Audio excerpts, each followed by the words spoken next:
Welcome to the Payroll Podcast with your host, Nick Day of JGA Recruitment, specialist payroll recruiters. Hello and welcome to the Payroll Podcast. Today I'm super excited to be joined by Ryan Mathie, a leadership and life performance coach who specialises in personal development and growth, and who has worked with CEOs, directors, through to actors and artists. His profession was quite literally to help improve results for people both personally and professionally. Now considered to be one of the most highly trained and experienced experts in the industry, Ryan is about to launch his first book. And the working title at the moment is Holy, I won't say the second word, begins with F and ends in K, Future, how to create any results in your business and your life. Now you may be wondering why I'm speaking to a performance and leadership coach on a payroll podcast. It's a good question. The fact of the matter is payroll is challenging. Nearly every call a payroll professional receives will be a complaint about pay. Rarely will an employee call a payroll office and say, hey, I just wanted to say thanks for getting my pay right again this month. It just doesn't happen.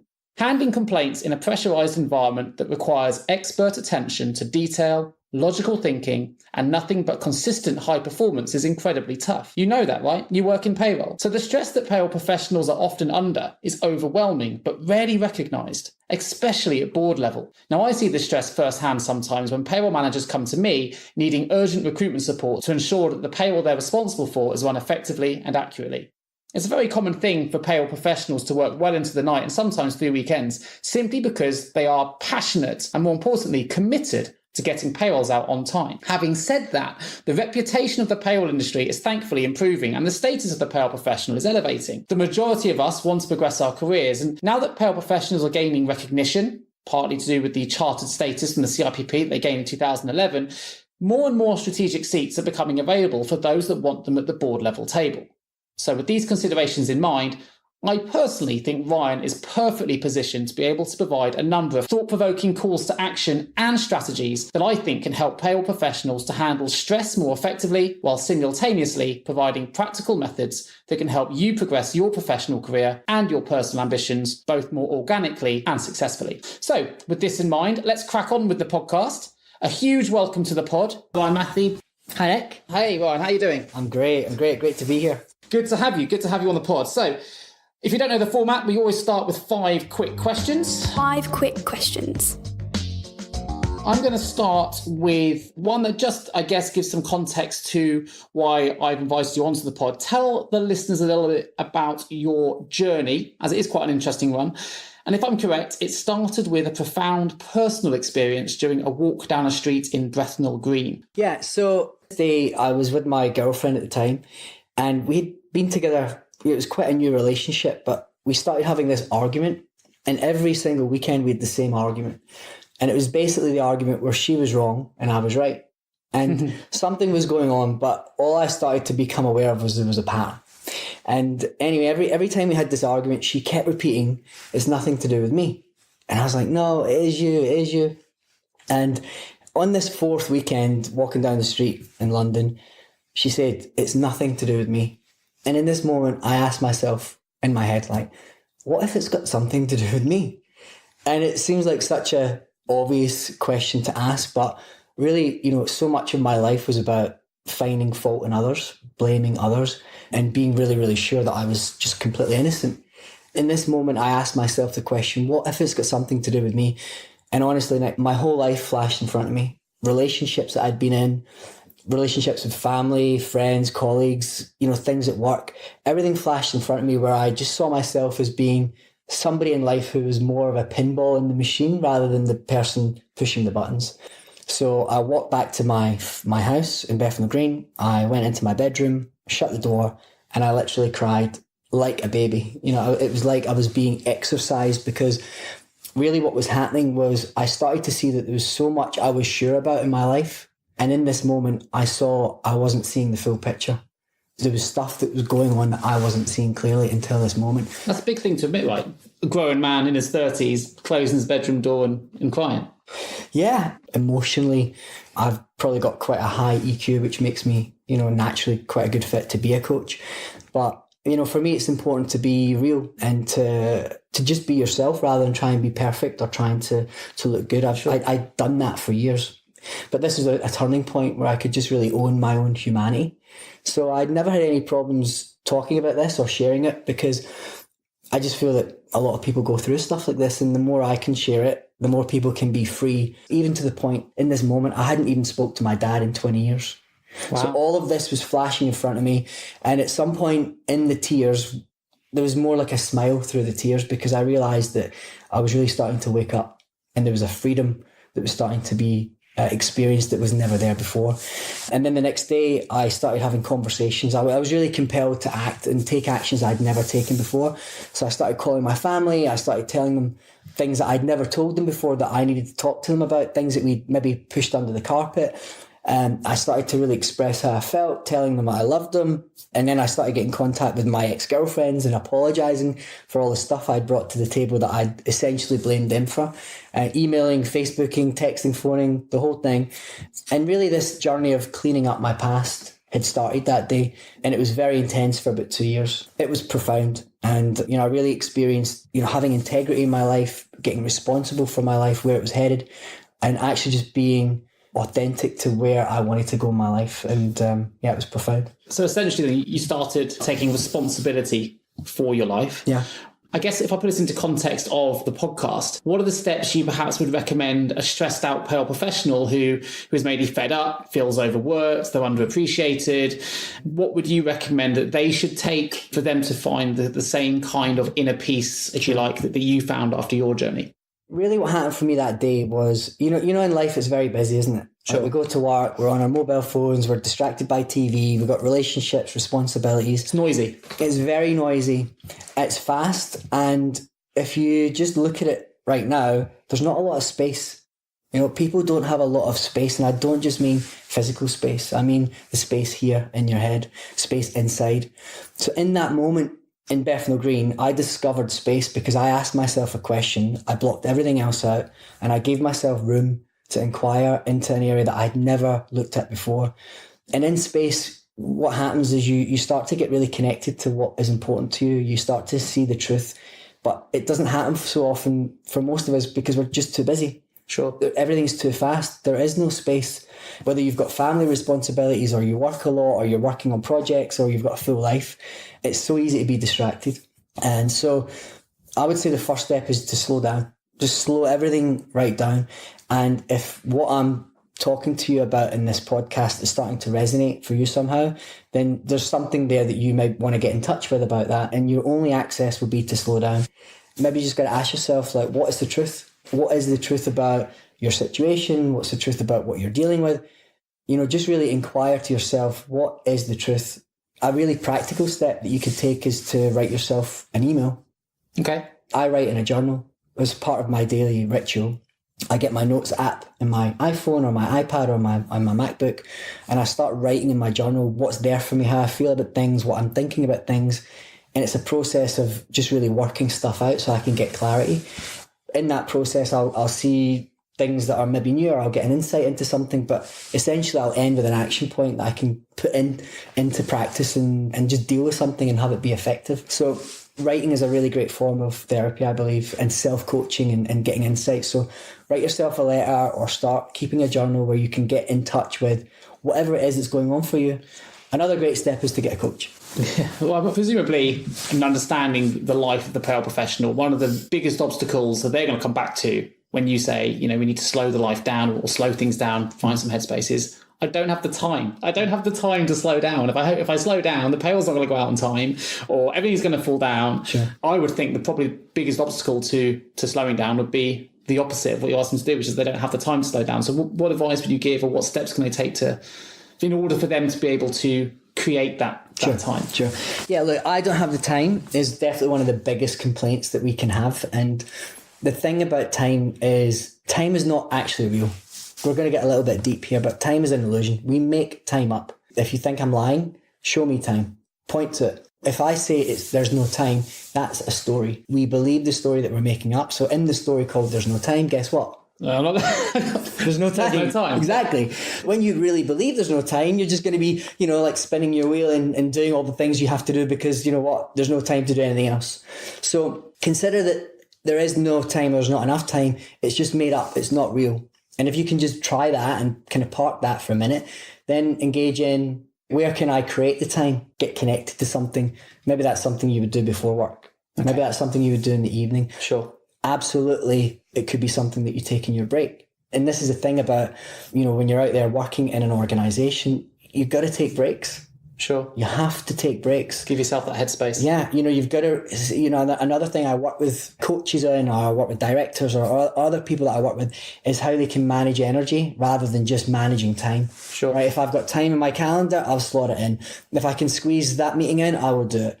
But they don't look from the point of view of, do I have the energy for that? So what happens is they'll cram a lot of stuff in and there's a lot of quantity, but the quality goes down. The energy is low, the focus is low. Maybe you didn't eat your lunch that day. Maybe you're still stressed from the fact that you've had 7 meetings back to back and you're just literally grinding out the day. It's really important to have enough rest and recovery. You're giving me a visual here. This might sound a bit weird, so bear with me. So it's a bit like if we all had a battery we could physically see on everybody's in person, and you could see when they're high, when they're low, then we would manage our expectations on the individual differently. As an example, if I've got an iPhone and I know I've got 3% battery left, I will use my iPhone differently when I have 3% battery left than I will when I've got 100%, because I know I want that to last a little bit longer. Yeah. So I guess what you're saying, well, if I understand it correctly, is one of the things we don't have access to is being able to see everyone's energy levels and their battery levels. And when you're on low, actually you just need to recharge. Absolutely. Einstein famously said that insanity was doing the same thing over and over again and expecting different results. We believe it's time to try a new approach to recruitment. JGA Recruitment specialise in recruiting the top 15% of payroll and HR talent using innovative 24/7 attraction strategies that are proven to improve quality of hire, candidate retention and return on investment. De-risk your recruitment process today and hire better talent faster with JGA Recruitment. Visit jgarecruitment.com to find out more. Success is an outcome. Happiness is an outcome. Follow me? Yeah. An outcome is also known as a result. So consider that if you boiled it all down, we're having this conversation because you want to create a result that you get to make a difference to people that's listening. The people that are listening, they're listening because there's a result they want. They might want a new insight. They might want some thought-provoking stuff to challenge them or help them develop, or some entertainment. When I go and boil the kettle, I want a result. Everything that we do is to have a result, whether it's big, small, meaningful or not. We are results-driven human beings. So the trick is to be really clear about the results that you want, because there's so many results in life and there's results that matter. There are results that really matter. So I could share stories about, this guy did X and Y and he earned this amount of money or he had this amount of success. But in my experience, they're not the results that mattered the most. The kind of results that I saw people create and coach them into having are very profound emotional results. I think, whether you work in payroll, human resources, or any industry, no matter who you are, what your walk of life is, life can be really tough. Yeah. It can be really tough. Yeah. And at different times we're hit with that toughness, and sometimes you just got to, we try and work through it sometimes. And as you say, maybe that taking a break and reflecting can really help. One major thing you talk about on your website is that you've discovered on your journey through basically being immersed in personal development is that the thrilling ride we call life is a created phenomenon. What do you mean by that? Yeah, all right, great question. Personally speaking, I never related to myself as somebody who was creative. Okay, I couldn't draw for toffee. If I did try, it would look like I was a 4-year-old kid, right? And I used to assign being creative to the ability to draw or somehow be a graphic designer. Sure. Right, in my own crazy little world, in my head, that's what I thought being creative was. We create crazy ideas in our heads, right? So that was one of mine that I had growing up. So because you relate to yourself in a certain way, like that you're not creative, it's almost like you've made that decision, you're in the box, the door's shut, and that's the end of the story, right? And this is what happened for me. But through my life, I've started to realise that there's so many ways that you can be creative. There's so many expressions of being creative, and it's not limited to X or Y. And the work that I do with people is to get them to see that everything that's going on in their life, and I don't just mean the physical world, but I mean really internally, it's all made up. Now, when I say it's all made up, we really live in a world where things are happening and then we'll make up a decision about that. We'll have an opinion about that. We'll have a view about that. We'll have an interpretation about that. And the author of all of that is us. We are making it all up. Sure. Right? And so essentially we're already creating our world through our interpretations, perceptions, opinions and views. But most of us don't really know that we're doing it. We live in a world that our views, interpretations and perceptions are the truth. Then what do you do with something that you made up that's not true? We disregard it. Yeah, you can just pop it to the side. Sure. Now, when you pop it to the side, disregard it or just kind of like acknowledge that it's not true, it gives you a space. And what can you do with space? Well, you can achieve more results based on your previous analogy. But yeah, I mean, I guess it changes the parameters of expectation as well, and the things that you put on yourself. So something that I picked up from what you just mentioned there is in payroll, there's a dichotomy, if you like, between whether the industry is undervalued or whether in recent times it's become elevated. And I don't know what the answer is necessarily. I think both is probably true. But it's very easy to fall into the camp of it's undervalued. It's very easy to fall into the trap, rather, of it's never going to be respected like HR. It's never going to be respected like finance. And I guess if you tell yourself that enough times, then it becomes true. Absolutely. And actually, behind the scenes, it's gained chartered status. There are many more payroll people sitting at board tables now, and salaries have increased and all sorts of things. So that does resonate. Yeah. And look, consider that it's only true for you. Sure. It's not true in the world like a fact. This table is true. Okay, we're recording our voices into a microphone. That's actually happening. That's the glass with water. These things are real, but we are undervalued is a story, but it will be true for the person who is telling themselves that, who views themselves as that, or who believes that. So what would you say is the main kind of complaint for people in payroll then? It's about comparing it to the other industries that they are, or professionals they work alongside. Human resources and finance being two. So you feel undervalued in comparative terms to an HR director, if you're a payroll director, or a finance director. Yeah.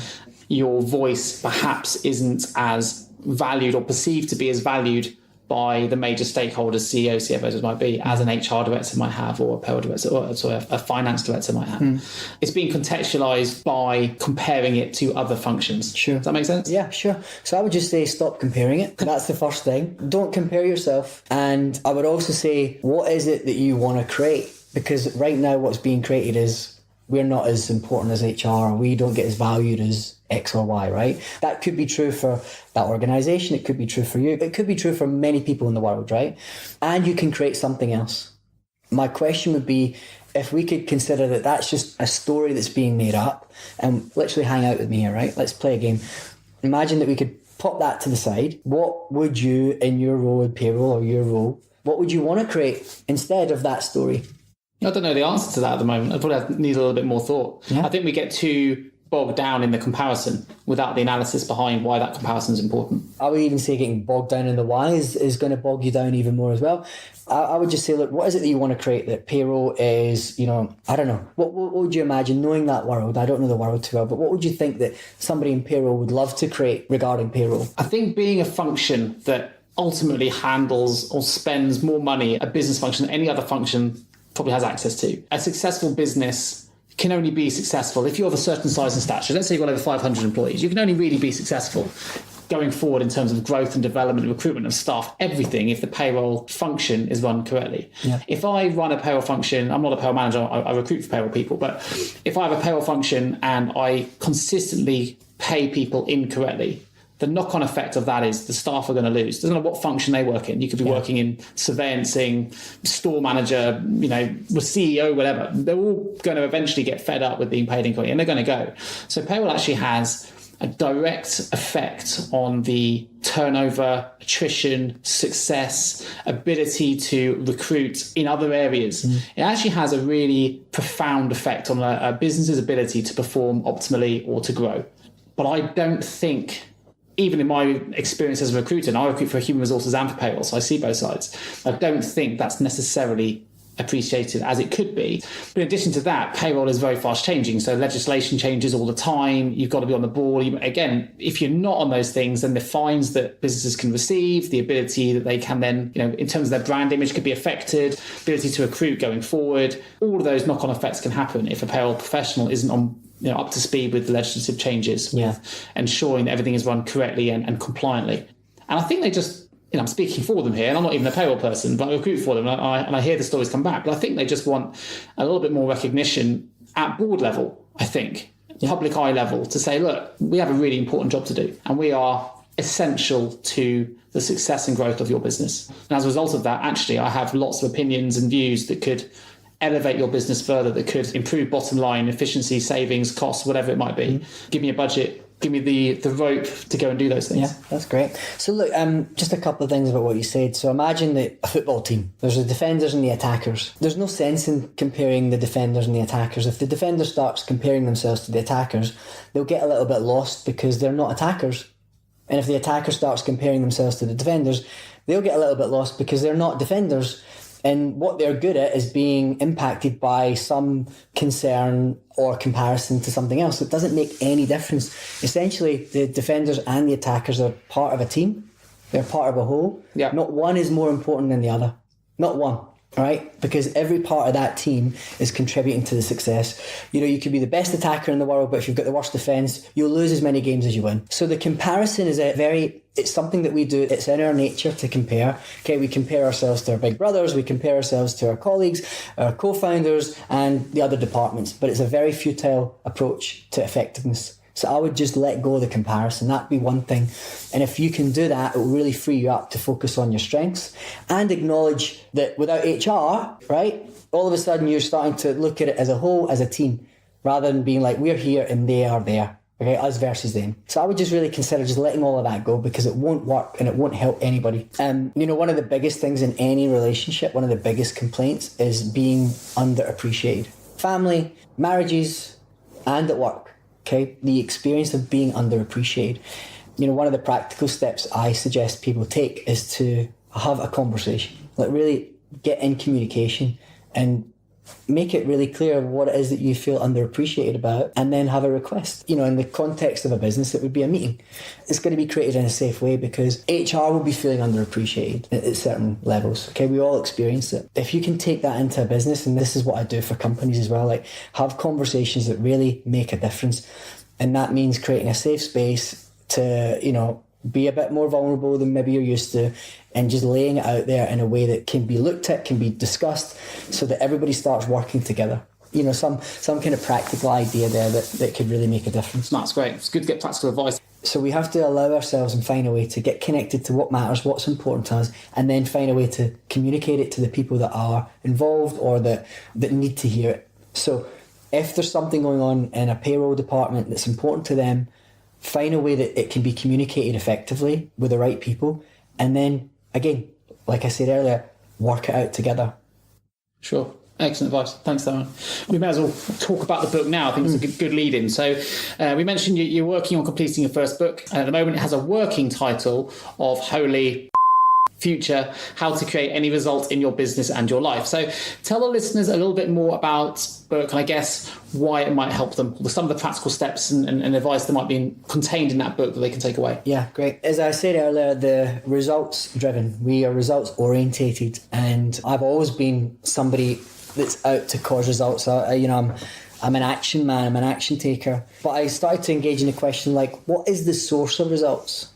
If results are what we're all about and everything we do is to cause a result, big, small, meaningful or not, what is the source of the results that I'm getting? Now, if I ask the question, like, what's the source of results? Most commonly the answer is action. Okay, I take an action, I get a result.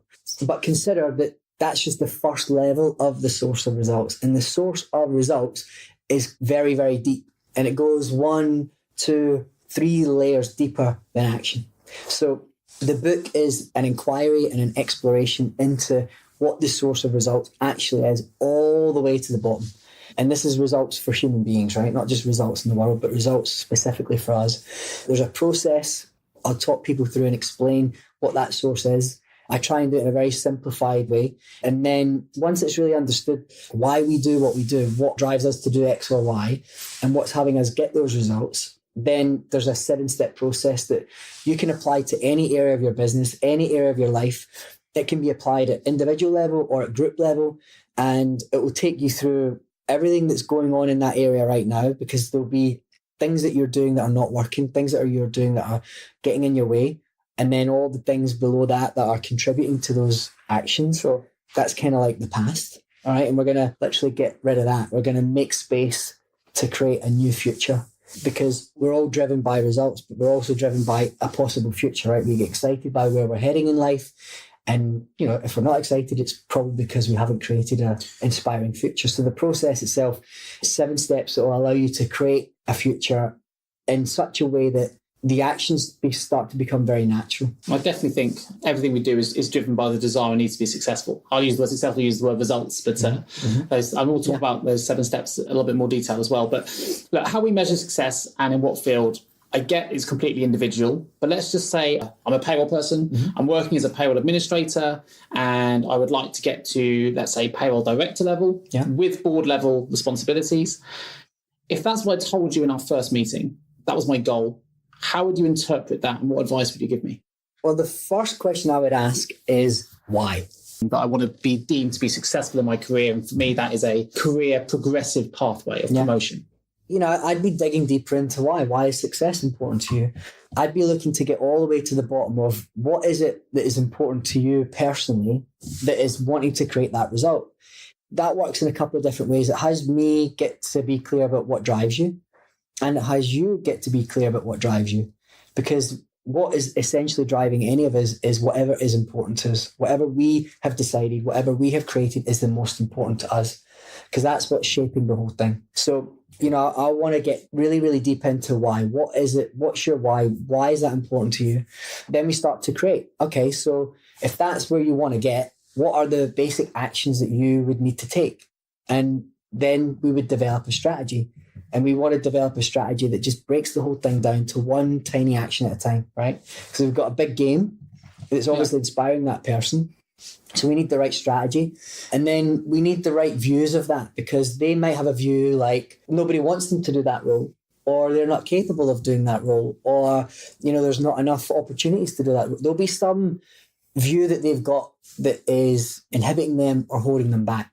And we'll explore that as well. So everything that they need to set themselves up to really have that future happen, I would run them through that creative process that I've mentioned. I haven't really went through it. It's quite a detailed process, but I'd be taking them through that process so that they know exactly what's important to them, what's driving them, what the kind of view is that's going to have them take the actions that they want to take. What are the actions? And then, of course, take the actions. Payroll's quite unique because they're dealing with wages, right? So they're dealing with money all the time. They can see what people are earning within a business. So their idea of value within an organisation perhaps is slightly different to an individual who might work in a different function. You can kind of measure your value internally by the fact that you know what other people are earning. So it's slightly unique in that sense. And I guess if I said that I wanted to get to payroll director level because I want to earn more money, I'm a big believer that money is just an enabler. Money doesn't make you happy. It just enables you to do some of the things that potentially could make you happier. But I know there's been some studies taken where after a certain figure, actually happiness doesn't increase. So you can earn up to a certain level, and there are things that actually under a certain level you can be unhappy, and up to a certain level then you keep going. But when you go over a certain level, happiness level doesn't increase. What are your views on financial or money being connected or associated with happiness? You know, again, it's very much a society thing, isn't it? Like, you know, it's all about how much you can do in life, or, you know, that we can have it all, and what it means about you if you have it all, or what it means about you if you don't. And we are constantly impacted in life by what everybody else thinks about us. Status. Yeah. You know, we worry more about looking good in other people's eyes than actually dying. So because of, you know, the status that comes with money and every decision, or, you know, what it must mean about you if you've got enough money or plenty of money, then that's a main driver for people, right? It's the fear of not being appreciated. It's the fear of not being accepted. It's the fear of not being valued, a big fear of not being good enough, which drives a lot of people to accomplish certain levels of income. What we really, really want is fulfillment. What we really, really want is a sense of peace of mind and freedom. And there'll be certain lifestyles that we want as well. And everything, you know, each their own. Everybody's got an individual perception of what that would look like for them. So, pardon the pun, but money doesn't buy you happiness. You know, happiness is very much an intrinsic thing that goes on inside of you.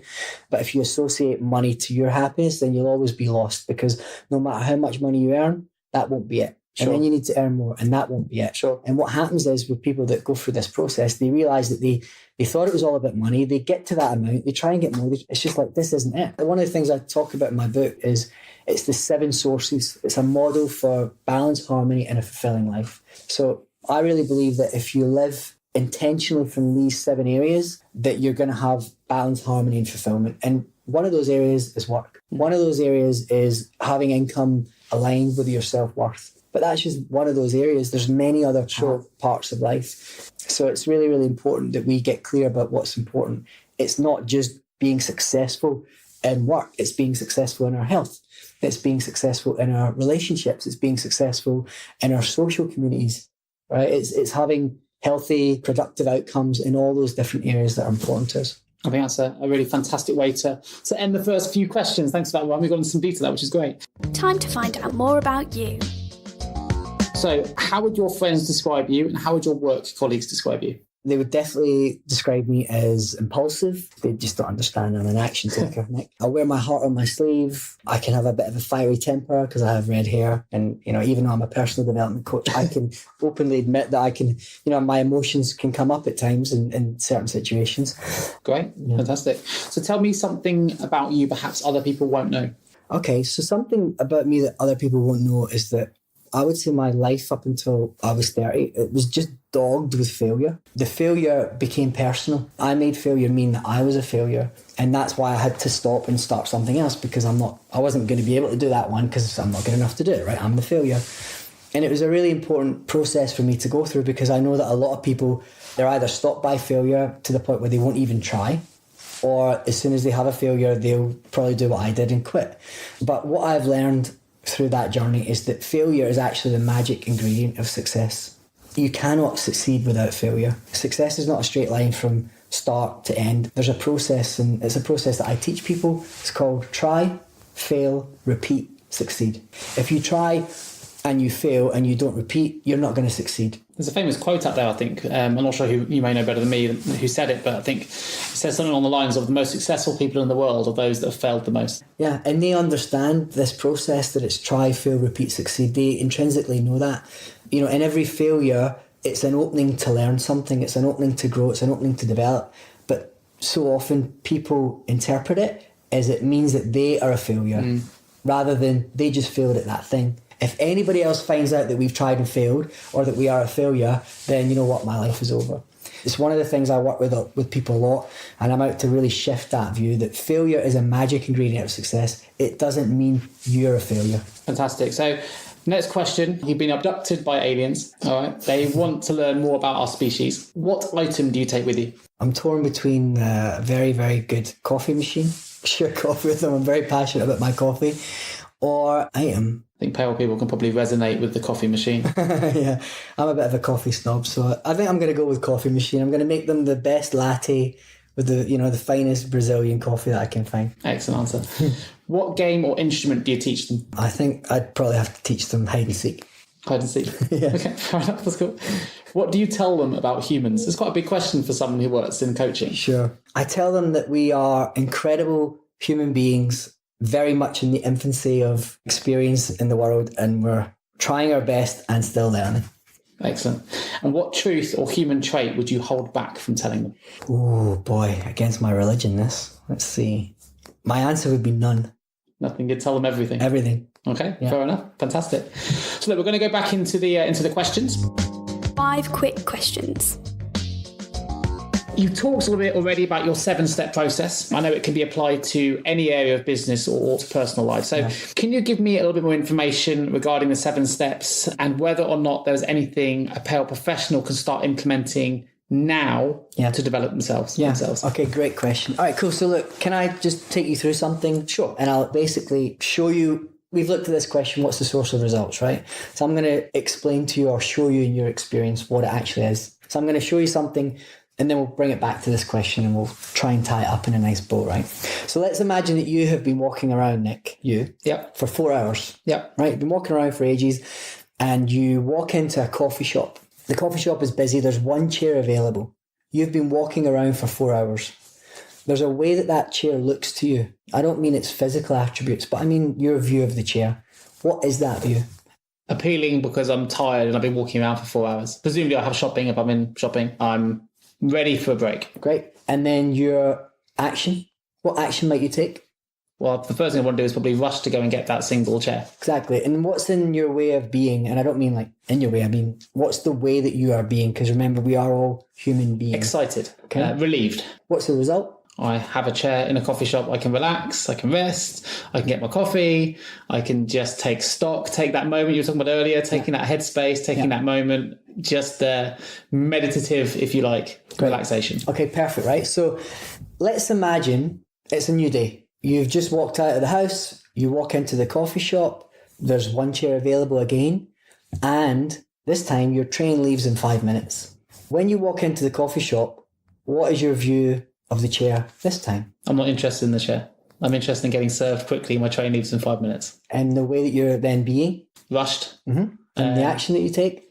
It's hasty, it's quick, then maybe the barista's taking too long. I don't know. I'd be agitated. If I was 5 minutes from my train, then I want to make sure I got my coffee in time. Yeah. So I guess I'd have that nervous energy of ensuring that what I've asked for comes in time so I can still get my train. I'd be anxious that I may miss my train if I get this. Yeah. So that's all part of the way that you're being, and then the action would be to ignore the chair and not sit in it. What would you do? I'll get my coffee. You get your coffee. Right? Get my coffee. Okay. Yeah, get my Exactly. coffee, and I'd go. Okay, good. All right, perfect. Right. So what's the point? Right. So the point is, in life, there's so much happening in life. We're interpreting all this information and data. We're taking actions. We're being a certain way because we're never taking an action not being a certain way because we're human beings. Okay. We're always being a certain way. It could be committed, excited, nervous, sad, happy, all of that stuff. Right. That whole spectrum. And then we're taking actions to cause results. Right. Now, all of those actions and those results, they're all consistent with the way something looks. Right? In the first example, the chair looked appealing, which had you be relieved, and then you take the action called take the chair. Sure. Then you got the result. The way that something looks is consistent with what's important to you. In the first example, you'd been walking around for 4 hours, so what naturally was important to you is to get some relax time, to get some rest. Then the chair looks a certain way, then you are being a certain way, and you take a certain action. Sure. And then you get a certain result. The next day is trying to get to work. So what's important to you is now changed. You don't want to sit down, so you see the same chair, but it doesn't even show up. You don't even notice it. Your being is different, your actions are different, and your results different. So if you change what's important, it automatically changes the way something looks, which automatically changes the way that you're being, the actions that you take, and ultimately the results that you get. Sure. So the source of results is essentially what's important to you as a human being. So you change what's important, you change the way that the world looks, which changes your actions, your ways of being, and the results. We go through life and things are important, right? Sometimes we get caught up in things that are important, but we're not really that important. We do that a lot, right? Sure. If we live our life as close to the line of what's most important as possible, we'll be happy. We'll be successful. The source of what is most important to you as a human being, it's space. When there's no space, there's a lot of noise. And when there's a lot of noise, everything's kind of like survival. It's all about surviving. And then when you're surviving, when survival is most important, everything looks like some sort of a threat. Is it well-known saying of being on the treadmill? Yeah, exactly. We get on the treadmill. Yeah, and we're spinning our wheels. So in a world of surviving, everything looks like it's a threat. And then all of your ways of being and the actions that you take are all coming from that place. Okay, I've got to get to work. I've got to get the money. I've got to pay the rent. I've got to get in a relationship. I've got to get out of a relationship. It's constant, right? And the experience of life is so exhausting that there's not a lot of space to be connected to what is most important to you. That's why it's very common that, yeah, family is important, but how often have people, shared their story that, they weren't there for their kids, or that they've just spent the last 6 months and they missed this and they missed that because something else became more important. But when push came to shove, it wasn't that. And then they realised, and then they start to have a different view and take different actions. So space is the source of being connected to what's most important. How we get space is to slow things down. So this links right back to the first question. Yes. Slow down. Slow the first down. implementable step you would give to someone then is slow down. Times that I get my best ideas, or, if I'm writing parts of my book or creating content, my best ideas come at 4 a.m. in the morning. Because at 4 a.m. in the morning, there's no distractions. There's just so much quietness and there's so much space. And you start to really get connected to the things that are most important before life goes crazy. Sure. And before work's coming at you and responsibilities. And really, that's essentially because that's when there is space available. You're not being on your phone. You're not distracted. You're not watching telly. No, but that's cool. That is the source of the results that matter the most. But it's a practical step people can take. They can listen and go, okay, what is important to me? I do need to slow down, take some time. Yeah. Turn off your phone.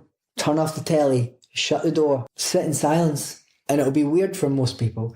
People actually do this naturally anyway. You've probably said, I need to go around and clear my head. Or, I'm not going to make a decision right now. I'm going to sleep on it. Or, let me mull that over. I just need to kind of get some space to figure it out. So what I'm telling you is not new, right? We intrinsically know it, but we don't know it like the way that we could know it. If you want to create a result or things aren't really working for you in your life, then the chances are there's not enough space. And that's the time to slow down. And you'll get connected to what's important.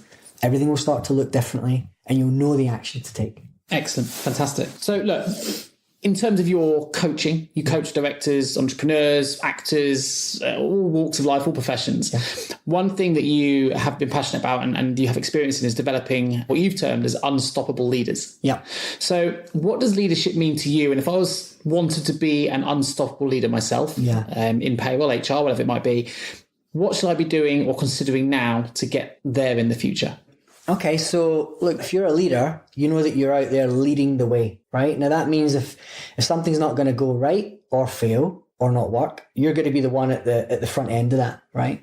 So one of the fundamental aspects of being a leader that really makes things happen is when things are not working, when things are failing, that you're able to bounce back over and over and over again. Otherwise, you'll quit and you'll shut up shop and then that was it. There's no progress, there's no success. So I'm really passionate about this idea about being unstoppable. I love that. So you've got to be able to bounce back. There's a few different facets, I believe, of being a quality leader.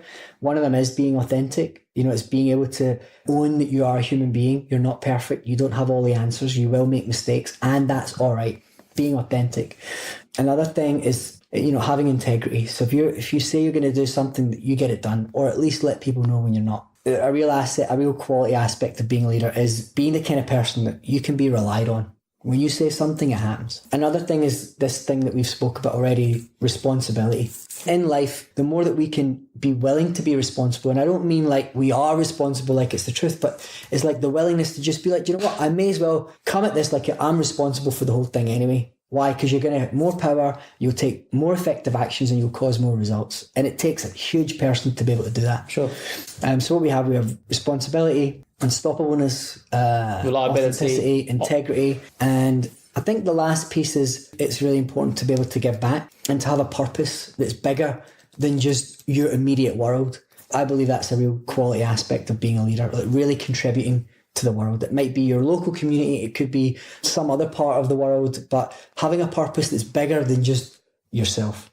So if I was a payroll professional and I'm going into an interview scenario then, okay, I want to become a payroll supervisor or team leader, 9 times out of 10, the payroll manager or HR manager might turn around and say, look, you don't have any experience as a team leader. And it's that chicken and egg, you want to become a leader, but you haven't got the experience. Yeah. You can't get the experience because it goes around in circles. So some of the hacks then, I guess, that you're advising, if I was getting into that interview scenario and I don't have that experience, is if I was saying or wants to become a good leader and hopefully secure that role, even though I don't have the experience, is being honest with the interviewer and saying, look, I am authentic, I'll be reliable, I'll be responsible, I'll run this role with integrity, I will give back and take responsibility for my actions. If you give that kind of response, that should, I would hope, if you don't have the experience, be enough to give confidence to the recruiting people in that office, in that room, to say, actually, this individual knows what it takes to be an unstoppable leader. The way that you might want to answer is be like, look, these are the things that are important to me. When stuff's going wrong, I won't stop. If there's an issue, I'll be as responsible as possible to have it go the right way. If I say I'm going to do something, I'll get it done.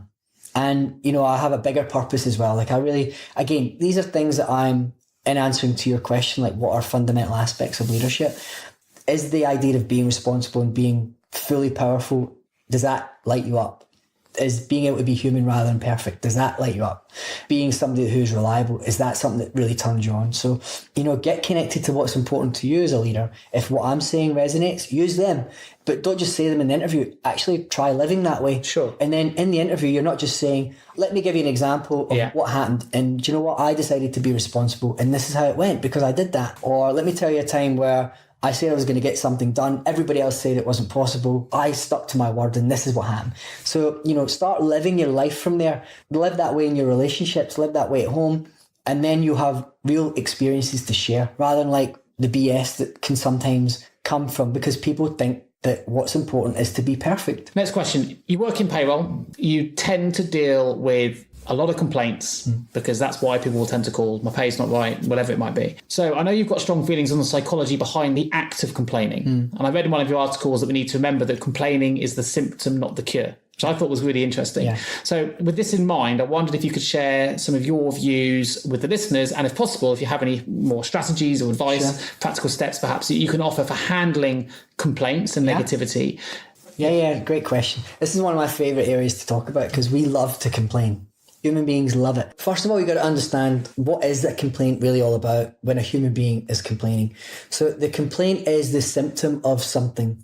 It's like a sign of something. And the sign that it is that for that human being, underneath something, there's some sort of a perceived danger for them, right? So because there's a danger for them, their way of dealing with it is to complain about it. And then, of course, somebody or something is wrong. And then the person who's receiving it will tend to take that personally if they're not trained well enough, if they're not aware enough. And then they will probably start defending or attacking. And then you get into this kind of squabble, right? So that's what happens in the real world with people and human beings. So really, you've got to understand that behind every complaint, there's a danger. So for anybody dealing with complaints, you got to just really understand it's not personal. And what is the danger for them? So what's the typical complaint? Typically in payroll, I'd imagine it'd be my payroll is incorrect. Yeah. Well, of course, money is important to people. So if I've been paid incorrectly, I'm going to call and say, I need this money. I've got a mortgage to pay, I've got rent to pay. Yeah. And it's all your fault because you do my payroll. Yeah, so they experience, I guess, being at the brunt of whatever happened, right? So it's not their fault and nothing is wrong. That's the first thing to get, right? But we human beings, we go there so fast that we take it all personally. So if you're in payroll, it's not personal. That's the first thing to get. The complaint from your colleague is not personal to you. Even though you may have made the mistake, it doesn't mean that you're a bad person or that you're not good enough at your job. You made a mistake because you're a human being, right? Sure. Okay, every human being makes mistakes. And the person making the complaint to you would have also made several mistakes already that day. Some they know about, some they don't. Sure. We all make mistakes. So that's the first thing. Don't have it be personal. The second thing is understand that behind their complaint, that person's dealing with some sort of a danger. Now, what would be the typical danger? So I get it that they've not been paid enough or accurately, but what's the danger behind that? Or potentially for them, maybe paying rent, paying a mortgage, paying a bill, with ramifications of a non-payment somewhere or money they owe, whatever it might be. And then what's the danger of that? If you go to the nth degree, I guess if you don't pay your mortgage or you don't pay your rent, then you damages your credit rating, you can lose your house. Yeah. Now, if you lose your house, what's the danger in that? And you're homeless. Exactly, right? So really, what they've got to get is the real danger for people is they believe in their subconscious mind, this danger to them is that they're essentially going to end up homeless all the way to the bottom. That's what's underneath this complaint. Now, if you're in the payroll dealing with this, I would invite you to just have some understanding of that and some compassion for that. Like they really believe in that moment that their whole existence is being threatened because they haven't been paid the accurate amount. So if you can just get that, it will allow you to really be with their complaint because they really believe that's what's the danger. And essentially it is, but it's actually a very, very tiny percentage of risk, isn't it, that they're going to end up homeless because their payroll was wrong. But in the back of their mind, that's what they're really fighting against. And it's an extreme example. I mean, it could also be, I guess, I was planning to go out this evening, you haven't paid me, so now I can't go out. Yeah, and if you can't go out, what's the danger in that? FOMO. So that's what people are dealing with in these complaints. It's all a personal danger for them personally, right? It's very rarely a real physical threat to their life, but they act like it is, like it's a real survival moment for them. Exacerbates. Yeah. So you just got to get that, which should really free people up to be able to be with people's complaints. All right. Now, the second way I would frame this is if you're the guy on the other end of the phone to somebody who's having like a real life crisis and you can be the person that can support them and you can be the person that can help them through that. What a great thing to offer somebody. I think that's where payroll people are really, really good as well. And they are very, very good at doing that. Yeah. So what an amazing thing to provide. So not only are they like a major cog in the wheel of providing the security in a certain lifestyle because of their function, but they're also able to deal with the emotional stress when it goes wrong. That's a great role to play, isn't it? I think also, you won't be familiar because you're not in the payroll world, Ryan, but this is also why manual payroll skills are still so important. Mm-hmm. Because if I phone you, my payroll is wrong, I don't want to hear on the other end of the phone and saying, I need to check the system. Something's wrong with the system. Yeah. If you're able to sit round and therefore you're already blaming something else, you're not taking responsibility for the complaint, but if you're able to work through the pay slip, manually calculate it using tax tables and actually see where the errors may or may not lie, utilising that practical payroll experience that is so important for the true payroll professional. I think that's a really good way for the payroll listeners at the moment out there to understand why those practical payroll and manual calculation skills are still incredibly important, even though there's a huge rise in robotic process automation that does everything for you. Now, fantastic answer. Thanks for that one. Just one other piece to that. If anybody's struggling with dealing with complaints, I would, really think about a way that they could respond to that initial complaint. There's just ways that you can really interact that can just diffuse the bomb, even though it kind of already went off. And that's, if it was me, I'd just say, listen, I'm so sorry that this has happened. Let's work it out. We're going to get to the bottom of this, and whatever problem has been created, whatever error, we'll get it sorted as soon as possible. And that will just take the sting out of it, because that person on the phone, they only want to know that you're going to solve their problem. Sure. So let them know up front that you get their concern. Listen, this must be really frustrating and worrying, and thanks for calling me. I'm sorry this has happened. Let's get to the bottom of it so that whatever error has been created will get corrected. That person wants to know up front that you're going to help solve their problem. So just let them know that you're going to do that, and they will be more on your side. They'll be more relaxed. And then all of a sudden you're dealing with a different kind of human being. That will make your job so much easier. So here, the payroll managers out there or anyone else can rewind this little bit of the podcast. Yeah. Record that little bit of snippet there by Ryan. Yeah. Add it into your scripts when someone calls for a complaint and you're happy to go. I've actually noticed that Apple are training their staff in this now. So if you ever call Apple, the staff, they go too far. But you'll tell them what your problem is. And what Apple will do, they'll repeat your problem back to you. I see that your Mac has no longer been working, and that means that you're frustrated because you can't get your work done. And then they'll say whatever emotion that they believe you're having, and you do get the sense that they get you, and that's what you want. Human interactions, if you can get people's concern and recreate their concern, all of a sudden somebody feels understood, and you've got a completely different. Just diffuses it. Absolutely. Excellent. So how about we flip down its head slightly then? So I'm a payroll professional, and I'm the one with the complaint. Mm-hmm. Perhaps we've talked about it a little bit already, and I'm probably doing HR a huge disservice here because some HR and payroll functions have fantastic relationships. Great. So apologies, it could be a finance director is the same. But perhaps in this particular instance, I feel like my HR director isn't giving me the budget, respect, voice, or perhaps even the promotion, maybe even pay. Pay is important that I deserve. How should I handle that type of inner complaint? Well, look, I think the way that that's what's going on with you internally automatically be like a loss of power. Right, because you're not getting what you should be getting, and that would be quite exasperating, right? So I would just, if that's an experience that you can relate to, I would just pause that one, and I'd be like, okay, I would reframe that to be, there's something I'm missing that I'm not doing, that if I did it, I would get that reward. Okay. And then I would engage in that question. What is it that I haven't been doing? And then I would take that question to my manager, and I'd say something like, look, I'm really committed to getting this promotion, and I want to know from you, what do you think I need to do more of? What do you think I need to do less of? What is it that I'm missing that if I put it in, I would start being considered seriously for this promotion? Tell me what I need to do. So less of I want, I deserve, and exactly. More of what am I not doing? Exactly. That's the responsibility piece. You just empower yourself rather than, becoming a victim. One of them, you've got your hands on the driving wheel. The other one, you're blindfolded and you're just about to crash. Should we be brave enough to get the director involved to commit to timeframes? Should I say, well, if I achieve X by Y, then we should review, or is that too... This is a great question because it's all about people at the end of the day. If you get that guy excited about something, he's going to be on your page. So I wouldn't be like, okay, I want a timeline and this is how it needs to go, blah, blah. I'd be like, look, I have a great idea. Here's what would really work for me. I want to have this promotion by September. In an ideal world, I would love that to happen. And I know I need to jump through hoops to make it happen. I love that. I love the challenge.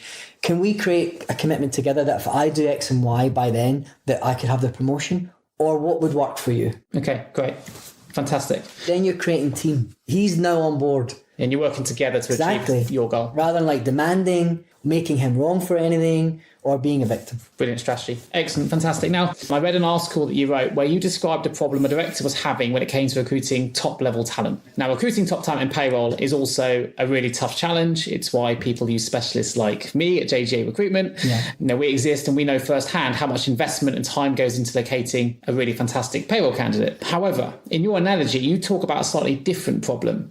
And the problem in your article is associated with how much we measure what top talent looks like. And I found your article quite refreshing and insightful. So I wondered if you could share with the listeners a little bit more about your mindset behind that article. So I'd been working with an entrepreneur, a very successful entrepreneur, and it was a medium-sized business, but very high revenues. He had a recruitment strategy, which was bring them in, meet with them twice, look for their CV, hire them or not. That was his recruitment strategy. What was funny about working with this gentleman was that he's a very empowered man, very successful, got a great relationship at home, things work in the office. We had to dig about a little bit to figure out what was the thing that was not working for him. And this was a little nugget that we pulled up. So I said to him, look, just, tell me what your recruitment process is. And he just told me what I've just told you.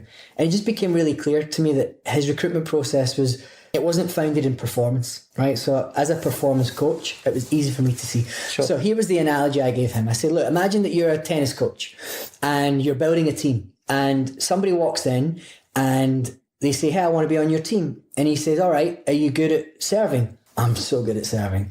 Okay, and what about your backhand? I tell you what, I have been working on my backhand and it's just straight down the line. I'm really accurate with my backhand. What about your fitness? I can run about for at least 4 hours and not get tired. Okay, you're hired. Right, you're in the team. And imagine you built your team like that. And then I asked him to imagine somebody across the town also building a tennis team. And his strategy was slightly different. He would have somebody come in, hey, I really want to be on your tennis team. Okay, how's your backhand? Oh, my backhand is fantastic. Okay, show me. Okay, and then he would start doing some backhand drills. Okay, how's your serve? Oh my God, don't worry, just show me. So essentially he would have this guy on the court and he would test people on the court and he would see for himself their level of performance. And then he would put people in his team based on how he evaluated their performance, and he built the team. And then I said to him, imagine your tennis team played his tennis team, who would win? And in that moment, he just got the ineffectiveness of his recruitment approach. Sure. He got what he needed to do instantly. Sure, it's a really good answer. So look, last question. In your view, what is performance for us human beings? Okay. Performance is the action that you're taking or not, and the way that you're being about it. Let's imagine, like those, what do you call those people? They do gymnastics but with a ribbon, right? I mean, this is an idea that's coming to me now, so let's see if it really plays out. They've got the actions that they're taking. They're jumping and cartwheels and backflips. But imagine they were being really moody. Okay. Imagine they were being sad or angry. Do you think they would be winning the gold? Imagine they were doing the most perfect backflips, but sure, what's emanating from their way of being, it's maybe just not very inspiring. It's maybe negative. Would it be even possible for them to perfect the backflip being that way anyway? Sure. So, this is all performance, by the way, but I'm just pointing to the quality of one's performance. But performance is the actions that you're taking or not, and the way that you're being. And if you want quality performance, you want to be taking effective actions, being clear about the actions that are non-effective, and being ways that inspire you, being ways that empower you, being ways that inspire the people around you as well. That's what I would say is quality performance. I think that's a really, really good way to finish the questions, which is fantastic. So we're going to open the vault. Entering the vault. So to finish the podcast, one piece of advice you would give to someone working in payroll right now? Celebrate your complaints. Can I just expand on the last answer? Yeah. So when I say celebrate their complaints, I mean, look, function of your role is to deal with people's stresses over errors. And I would celebrate when you have a complaint that comes in, celebrate that you were able to handle it. That's what I mean. Really celebrate that you were able to contribute to somebody in that way, rather than be like, oh my God, here's another complaint, and have that be a draining of your energy. Turn it into positive. Yeah, like, great. Do you know what? Awesome. I've got the chance to really help somebody out here. Celebrate that, because dealing with those complaints in a great way is a real fundamental part of your role, and it should be celebrated. Excellent response. So with the benefit of hindsight, what would be the one career decision you would change? It's a great question, and I don't want to spoil the answer but by poo-pooing it, if you like, but I wouldn't change anything. My journey of, what I've shared with you, the failures, everything that I had to go through is what's led me to being where I am today. I wouldn't be able to coach people the way that I am. I wouldn't have had the experiences that I've had or the results in my own life if I hadn't had that journey. I wouldn't change a single thing. Fantastic. Great. Excellent. If you had the power of foresight and could change the 9 to 5:30 p.m. office-based industry with one action or improvement, what would that action or improvement be? I would say more flexible working hours. In the modern age, we need more space. We need more freedom. And, Google are leaders at this, right? They've got people who work there on their terms, but the priority is that they get the job done. Sure. And they're trusted to get the job done. And that means mums can have their babies and still make work for them. So it's really empowering staff that they are trusted, they are responsible adults, they can get the job done. And rather than this 9 to 5 clocking in thing, I would get rid of that if you want to keep your staff. We're seeing huge rises in flexible working arrangements coming through, which is interesting. Who motivates you and why? Do you know one of my favourite people that motivates me is Einstein? I love Einstein's curiosity. Sure. And I don't do a lot of sharing quotes in my online social media. I share my own quotes and insights. But there is one person that I tend to share quotes, and it's his. He had so much space to figure stuff out. He gave himself so much space to come at everything completely newly. He came at everything. He didn't accept anything that anybody told him. And that was what allowed him to create the theories and the quantum leaps in science that we have today, because his ability to have space and to figure things out brand new, no matter what anybody else thought about it, no matter what anybody else said about it. One of my favourite quotes from Einstein is, it's something like, I think 99 times and come up with nothing. I swim in silence and the answer is revealed. Excellent. Well, I am a huge fan of that answer, and if you check out our website, it's very Einstein orientated. Oh, cool. He's the main image behind our brand. All right. But he says that insanity is doing the same thing over and over again and expecting a different result. Yeah. And I try and educate our clients to say, look, you may think you know what a recruitment process looks like because you've done it 99 times before, but recruitment's evolved. Yeah. Like, try something different, try a new approach, try the way that we do things, because it's not like the way we did things 10 years ago. Yeah. It's moved on. But he has so many quotes, and you were talking about him finding space. He did it in such a difficult political and economic time as well. Absolutely. So I love that answer. Cool. And if you haven't checked it, go and check our website. You'll see lots more Einstein quotes. You can find them from there. And there'll be one on mine as well. Yeah, fantastic. If you didn't work in coaching, what would you be doing? If I didn't work in coaching, it would have been, I'm close to saying psychology, but it might have been acting. Okay. Yeah. Okay. Fantastic. Well, that just about wraps us up. So thank you ever so much, Ryan Mathie, for joining us today for the Payroll Podcast. I went to Ryan's website, it's ryanmathie.com, and I found a poem that he's written. It's called Two Artists, and I'm going to ask Ryan to read it out just to finish the pod. So cool. Over to you, Ryan. All right, thank you. I was not expecting this. Lovely. A little bit of context. I would never have thought I was the kind of person that could write poetry that, maybe spoke to something or that was worth reading or sharing. And at 4 a.m. one morning, this poem popped into my head, and I wrote it between 4 a.m. and 4:30 one morning. It just really speaks to me about what happens when I coach. So it's called Two Artists. Two artists talking. I inspired, impassioned, and energised through the power of a commitment, clearing away the old, making space for someone new. Vibrant colours of distinct applications call forth secret dreams and breathtaking views. A process of creation and a new vision declared. A choice that must be nurtured and chosen moment by moment, over and over again. Freedom, awareness, joy, love, inner space. A life fulfilled is my body of work. Two artists, just sitting and talking. The other artist is you. Brilliant way to finish the podcast. Thank you ever so much, Ryan. If you want to find out more about Ryan Mathie, please go to ryanmathie.com. This is Nick Day from the Payroll Podcast. See you again next week. You've been listening to the Payroll Podcast with Nick Day of JGA Recruitment, specialist payroll recruiters. If you would like to feature on a future podcast, please contact us. For a wealth of world-class payroll content, please visit us at jgarecruitment.com. See you next week.